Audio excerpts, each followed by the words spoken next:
Hello दोस्तों, स्वागत है आपका क्लासेस विद आदर्श में। आज हम लोग नंबर सिस्टम के अगले टॉपिक यानी इकाई के अंक यूनिट डिजिट पर बात करेंगे। और अगर इस तरीके के सवाल आपके लिए कठिन लगते हैं, आपको मुश्किल लगते हैं हल करना, इकाई के अंक प्राप्त करना दिक्कत महसूस होती है, तो ये क्लास आपके लिए है। आप क्लास में अंत तक बने रहिए और उसके बाद में आप इस टाइप के सवालों को 30 सेकंड में हल करेंगे, ये मेरा प्रॉमिस है। आइए इकाई के अंक की बात करते हैं। इकाई के अंक के सवाल 4 प्रकार के पूछे जाते हैं। पहले टाइप के सवाल वो होते हैं जिनमें इस टाइप के सवाल घात के साथ जोड़ में दिए गए होंगे, प्लस चिन्ह के साथ। दूसरे टाइप के सवाल आते हैं जिनमें गुणा में इकाई का अंक दे दिया जाता है। इस टाइप के सवाल दे दिए जाएंगे। संख्याएं बड़ी हो सकती हैं, 1000 में हो सकती हैं, सैकड़ा में हो सकती हैं, और उन्हें पूछ लिया जाएगा कि इस संख्या में, इस सवाल में इकाई का अंक कितना होगा। तो आपको कुछ नहीं करना है, सिंपली हर संख्या के इकाई के अंक को ट्रैक करना है कि कितना है, और उनमें अगर गुणा है तो उन संख्याओं की गुणा कर देनी है। सेम है जैसे आप यहाँ देख रहे हैं 13 गुणा 37 गुणा 27 गुणा 39 है, तो इकाई के अंकों की हम लोग गुणा कर लेंगे। यहाँ पे इकाई का अंक 3 है, यहाँ पे इकाई का अंक 7 है, और यहाँ पे इकाई का अंक 7 है, यहाँ पे इकाई का अंक 9 है। इनकी गुणा कर लेंगे। 9 सत्ते 63, यहाँ 3 सत्ते 21, 3 एकन 3, इकाई का अंक कितना आ गया 3, सिंपली। और अगर इस टाइप के सवाल गुणा की बजाय अगर इस टाइप के सवालों में भाग हो, घटाना हो, तो आप उसी प्रकार से सिंपली भाग या घटाना है, गुणा है, जोड़ है, इकाई के अंकों की कैलकुलेशन करके इकाई का अंक प्राप्त कर सकते हैं। अगर इस टाइप के सवाल आपको इस प्रकार घातांक के रूप में दिए हुए हों और बड़ी बड़ी घात दी गई हों जैसी यहाँ पे है, तो उसे देख के बहुत बड़ा कन्फ्यूजन क्रिएट हो सकता है। यानी 223 की गुणा 300, 223 की पावर 345, 223 को 345 बार गुणा करना है। देख के ही दिमाग हिल जाएगा। उसके बाद में 496 को 245 बार, 889 को 145 बार। ये सवाल देखने में बड़ा लग सकता है, लेकिन ये सवाल 30 सेकंड से ज़्यादा नहीं लेगा। उससे पहले आइए पूरे मेथड को समझते हैं और हम आपको लेके आते हैं इन संख्याओं पर। ये संख्याएं 1 से 9 तक दी हुई है। किसी भी संख्या में बेस, इकाई का अंक हमेशा जो बेस में आता है वो 1 से 9 तक ही होगा, 0 से 9 तक। तो अगर इकाई के अंक में 0 है, 1 है, 2 है, 3 है, 4 है, 5 है, तो उसकी प्रवृत्ति को किस प्रकार से हम टैकल करेंगे, कैसे हल करेंगे, वो मैं आपको यहाँ समझाता हूँ। उसके बाद में वो सवाल हल करके दिखाऊंगा ताकि आपके आसानी से समझ में आए। तो देखते हैं 0। अगर 0 की पावर 1 है, 2 है, 3 है, 4 है, कोई संख्या लिख दी है, 100 लिख दिया, 100 की पावर कर दी 334। अगर इसमें इकाई का अंक 0 है तो इसकी प्रवृत्ति क्या रहेगी, इसके इकाई के अंक किस प्रकार से प्राप्त करेंगे, तो वो मैं आपको यहाँ समझाने की कोशिश करता हूँ। 0 की पावर चाहे 1 हो, चाहे 2 हो, चाहे 3 हो, चाहे 4 हो, चाहे 5, 6, 7 कितनी भी हो, वो हमेशा 0 ही रहेगी। उसके इकाई का अंक हमेशा 0 प्राप्त होगा। दूसरा 1, अगर कोई संख्या जैसे मान लिया 11 है, इसकी पावर लिख दी 22। 11 को कितनी भी बार गुणा करोगे,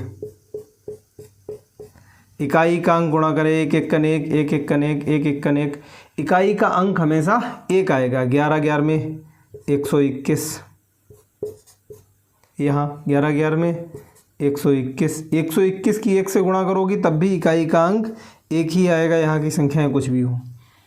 तो अगर किसी संख्या के बेस में इकाई का अंक 1 है तो उसकी पावर कितनी भी हो, उसका इकाई का अंक हमेशा 1 ही प्राप्त होगा।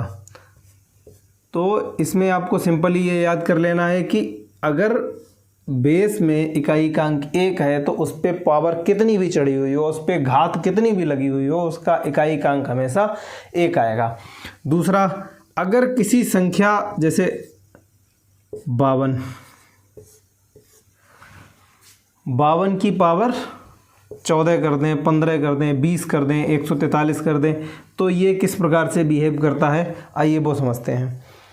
2 की पावर हमेशा कैसे चलती है, ये हमेशा अपने आप को चौथी बार 5वीं बार में रिपीट करती है। 4 बार ये बदलती है, 5वीं बार में फिर वही रिपीट करती है। जैसे देखते हैं, 2 की पावर 1 होगी तो क्या है 2, 2 की पावर 2 4, 2 की पावर 3 तो क्या हो जाएगा 2 दूनी 4 दूनी 8, 2 की पावर 4 हो गया तो 2 दूनी 4 दूनी 8 दूनी 16, यानी इकाईकांक कितना आ गया 6।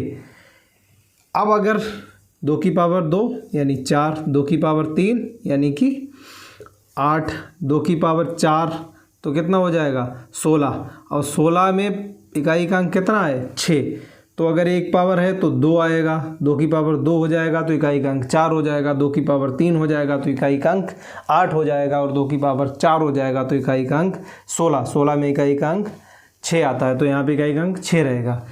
अब अगर 2 की पावर 5 हो तो 16 दूनी 32, यानी इकाईकांक 2 आ गया। अब 2 की पावर 6 हो जाए तो 32 दूनी 64, यानी आप समझ पा रहे हैं, यहाँ पे अगर 5 पावर हो गई, 2 की पावर 5 हो गई तो कितना आ गया 32, 2 की पावर 6 हो गई तो कितना आया 64, इकाईकांक यहाँ कितना आ गया 2, यहाँ इकाईकांक कितना है 4।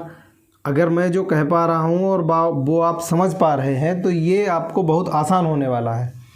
2 की पावर 7 तो इकाईकांक कितना हो जाएगा 8, 2 की पावर 8 हो जाएगी तो इकाईकांक 6, यानी ये 4 अंक तक तो बदलता है, उसके बाद में अपने आप को रिपीट करना शुरू कर देता है। आप देख पा रहे हैं 2 की पावर 1 में 2 आएगा, 2 की पावर 2 में इकाईकांक 4, 2 की पावर 3 में इकाईकांक 8, 2 की पावर 4 में इकाईकांक 6, 2 की पावर 5 में इकाईकांक 2 4 6 2 4 8 6, इसी प्रकार से पुनः। अब अगर जैसे ही हम 9 पे आएंगे तो फिर से वही अंक बदलने लगेंगे। तो ये एक इनका क्रम होता है, सीक्वेंस होता है, साइकिल होता है कि किस प्रकार से क्रम बदलेगा। अब आते हैं 3 की पावर पे। 3 की पावर 1 रहेगी तो 3, 3 की पावर 2, 3 तिया 9 और 9 तिया 27, 27 तिया 81। इसका भी क्रम इसी प्रकार से जैसे 2 का क्रम बदल रहा था उसी प्रकार से 3 का भी क्रम वही फॉलो करता है कि 4 अंक के बाद अपने आप को दोहराना शुरू कर देता है। 3 9 7 1। आप इस बात को ध्यान से भी समझ लीजिएगा क्योंकि इस सवाल में हम इस टेक्नोलॉजी को अप्लाई करने वाले हैं। अब 4 की पावर हमेशा सम और विषम के हिसाब से कैलकुलेट की जाती हैं। 4 की पावर 1 तो 4, 4 की पावर 2 यानी 4 चौक 16, इकाईकांक 6, 4 की पावर 3, 4 चौक 16 चौकू 64, यानी इकाईकांक 1, और 4 की पावर 4 तो कितना हो जाएगा 4 गुणा 4 गुणा 4 गुणा 4, 4 बार गुणा, 4 चौक 16, 16 चौकू 64 और 64 चौकू 256, 6। इसी प्रकार से पुनः 4 की पावर 5 में 4 6 4 6। आप इसमें एक क्रम ये देख पा रहे होंगे कि जब भी 4 की पावर विषम संख्या में आती है, यानी 1 है, 4 की पावर 2 है, 4 की पावर 3 है, 4 की पावर 5 है, जब भी 4 की पावर विषम होती है तो वहाँ पर इकाईकांक 4 रहता है, और जब 4 की पावर सम होती है तो वहाँ पे इकाईकांक 6 रहता है। ये इसका क्रम रहता है। 4 का क्रम इस प्रकार से चलता है कि जब 4 की पावर सम होती है, 4 की घात जब भी सम होगी तो इकाईकांक कितना होगा 6, और 4 की घात जब भी विषम होगी तो इकाईकांक कितना होगा 4। अब आते हैं 5 पर। 5 एक ऐसी संख्या है कि उसका पावर कितनी भी हो, वो हमेशा अपने आप को ही दोहराता है, उसमें इकाई का अंक हमेशा 5 ही मिलेगा। 5 पंजे 25 पंजे 125 125 पंजे 625 625, मतलब कितना भी पावर आ जाए उसका इकाई का अंक 5 ही रहने वाला है। ये चीज़ें बहुत क्रम से आपको अभी समझ लेनी है, क्योंकि ये आगे सवालों में आपके बड़ा काम आने वाली हैं। 6 भी एक ऐसी संख्या है कि 6 की पावर कितनी भी हो वो हमेशा इकाई के अंक में खुद को ही छोड़ के जाती है। 6 एकन 6, 6 छंग 36, 36 छंग 216, 216, मतलब कितनी भी पावर दे दो हमेशा इकाई का अंक 6 ही आने वाला है। अनंत तक कितनी भी पावर हो इकाई का अंक 6। 7 की पावर पे बात करते हैं। 7 की घात कितनी भी हो वो भी हमेशा अपने आप को 4 अंक के बाद रिपीट करती है। जैसे 7 एकन 7, एक पावर है तो 7, 7 दूनी वो 7 सत्ते 49, 9, 7 सत्ते 49 सत्ते 343, 3 1। इसी प्रकार से क्रमशः आगे 7 9 3 1, ये हमेशा 4 अंकों के बाद से खुद को दोहराती है। 8 की पावर में भी यही बात होती है, वो भी अपने आप को हमेशा 4 अंक के बाद रिपीट करना शुरू कर देती है। 8 एकन 8, 8 अट्ठे 64 के 4, हमेशा इकाई का अंक 4। 8 की अगर पावर 3 होगी, 8 अट्ठे 64 अट्ठे 512, इकाई का अंक 2। 64 512 अट्ठे इकाई का अंक 6, यहाँ पे और जो भी हो। इसी प्रकार से ये आगे भी अपने आप को 8 4 6 2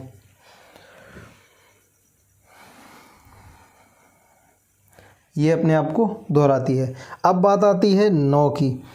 जब भी बेस में इकाई का अंक 9 है और उस पे पावर कितनी चढ़ी होती है, कितनी भी पावर हो, वो हमेशा 4 का अनुसरण करती है।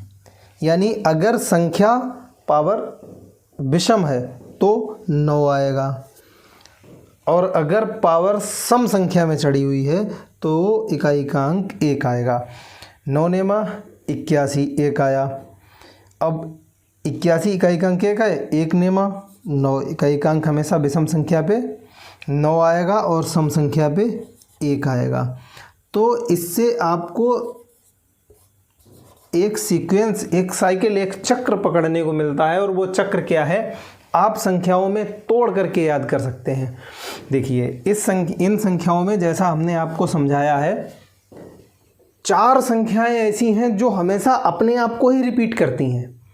वो संख्याएं कभी दूसरी संख्या में नहीं तब्दील होती। अगर इकाई बेस अंक में 0 है, इसके ऊपर पावर कितनी भी है, 10 के ऊपर पावर कितनी भी कर दो, 115 कर दो, कुछ भी कर दो, इकाई का अंक हमेशा क्या रहने वाला है, 0। यानी जब भी बेस में इकाई का अंक 0 है तो उस पर पावर कुछ भी चढ़ी हुई हो, इकाई का अंक हमेशा 0 आने वाला है।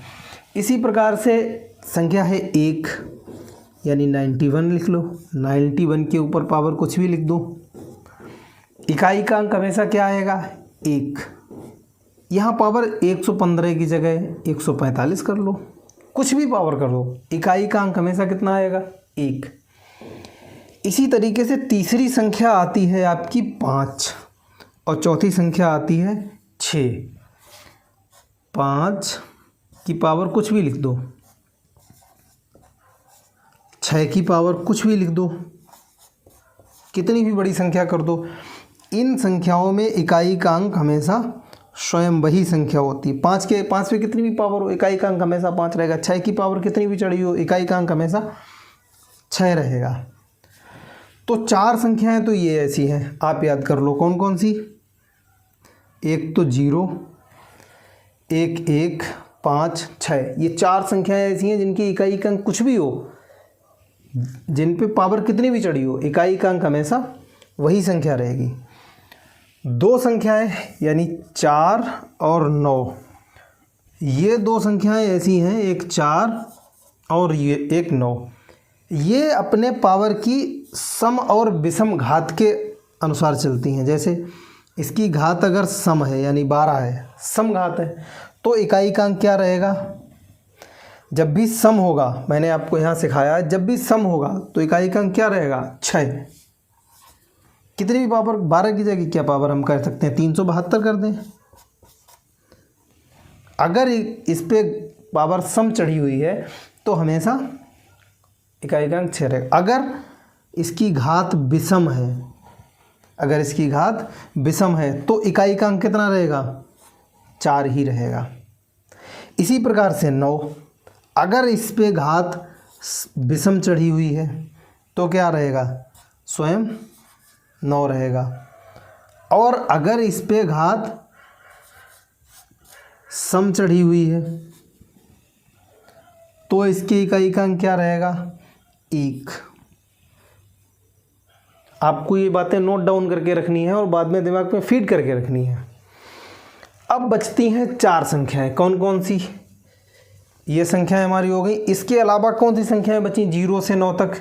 एक तो बची 2, दूसरी बची 3, तीसरी बची 7 और चौथी बची 8। ये संख्याएं ऐसी हैं जो 4 अंक के बाद, यानी 4 पावर चढ़ने के बाद 5वीं पावर पे फिर से 1 नंबर वाली पावर को रिपीट कर देती हैं। जैसे मैंने आपको यहाँ पढ़ाया था, 2 की पावर 1 है तो 2, 2 की पावर 2 है तो 4, 2 की पावर 3 है तो इकाई का अंक 8, 2 की पावर 4 है तो इकाई का अंक 6। फिर रिपीट करना शुरू करेगी। 2 की पावर 5 है तो इकाई का अंक 2, 2 की पावर 6 है तो इकाई का अंक 4, 2 की पावर 7 है तो इकाई का अंक 8। ये देखो क्रमशः यहाँ से रिपीट होना शुरू हो गई।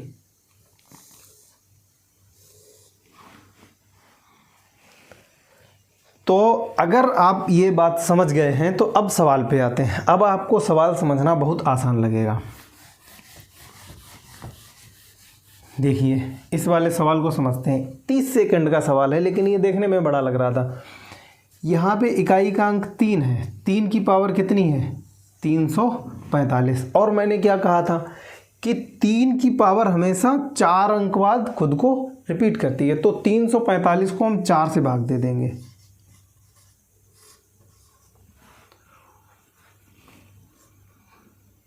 कितना आएगा? लास्ट के 2 अंकों को भाग दे दो और यहाँ 1 शेष बचा। यानी यहाँ पावर कितनी शेष बची? 3 की पावर 1।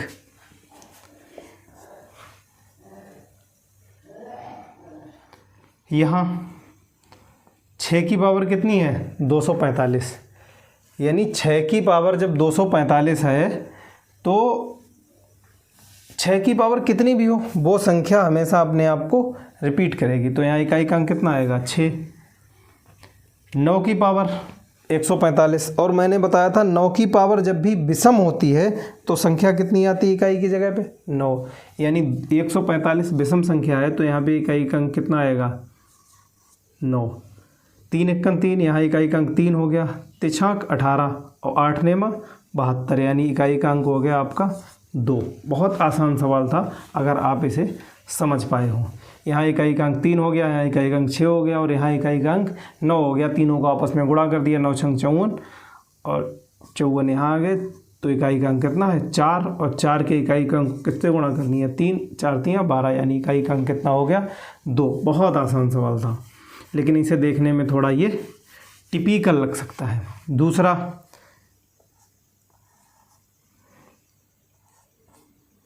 एक सवाल ले लेते हैं।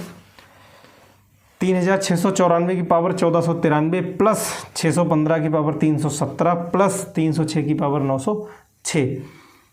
यहाँ 4 की पावर कितनी है? 1493। और मैंने क्या कहा था कि 4 की पावर हमेशा सम विषम के अनुसार चलती है। 4 की पावर कैसी है? विषम है। तो अगर विषम है तो क्या रहेगा? 4। यानी इसके इकाई का अंक कितना हो गया? 4। प्लस का चिन्ह है। हमें सिर्फ मतलब किससे? इकाई के अंक से। पूरी संख्या से कैलकुलेट नहीं करना है, इकाई का अंक कैलकुलेट करना है। 615, 5 की पावर कितनी है? मैंने कहा था 5 की पावर कुछ भी हो वो हमेशा खुद को ही रिपीट करेगी। यानी 5 की पावर 317 है, इकाई का अंक कितना आएगा? 5। हमें सिर्फ इकाई के अंक से मतलब है। प्लस 306 की पावर 906। और मैंने क्या कहा था? 6 के ऊपर पावर कितनी भी चढ़ी हुई हो वो हमेशा खुद को ही रिपीट करेगा। तो 306 की पावर 906 यानी इकाई का अंक कितना होगा 6। तीनों को जोड़ दो, 4 और 5 9, 9 और 6 15, इकाई का अंक कितना आ गया 5। तो ये बहुत सरल तरीका था इकाई का अंक प्राप्त करने का। अगर आपको ये चीज़ पसंद आई हो तो क्लासेस विद आदर्श को सब्सक्राइब करें, लाइक करें, शेयर करें। Thank you.